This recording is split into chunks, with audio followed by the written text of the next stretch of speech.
Hello friends, Sindhi रसोई में आप सबका बहुत बहुत स्वागत है। आज मैं आपको आलू बीन्स की सब्जी बताने जा रही हूँ। इसके लिए लगने वाली सामग्री है 250 ग्राम बीन्स बारीक कटी हुई, 3 आलू डाइस किए हुए, एक प्याज कटा हुआ, एक टमाटर कटा हुआ, नमक स्वाद अनुसार, आधा छोटा चम्मच लाल मिर्च पाउडर, 3/4 छोटे चम्मच धनिया पाउडर, 1/4 छोटा चम्मच हल्दी पाउडर,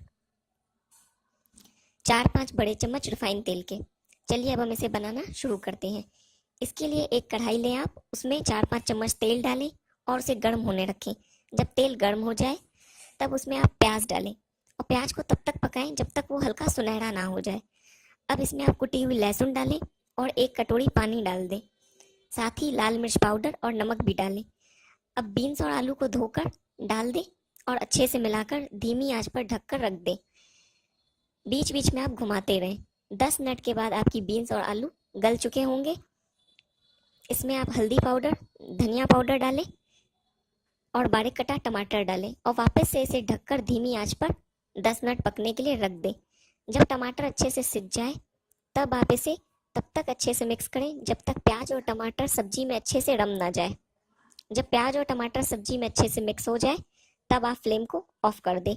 आपकी आलू बीन्स की सब्जी बनकर तैयार है। इसे बनने में टोटल आधे घंटे का समय लग जाता है। आप चेक कर लें, अगर आपकी सब्जी गल गई हो तो ठीक, नहीं तो आप थोड़ा पानी डालकर इसे वापस से धीमी आंच पर रखें और इसे गलने तक पकाएं। Thank you friends.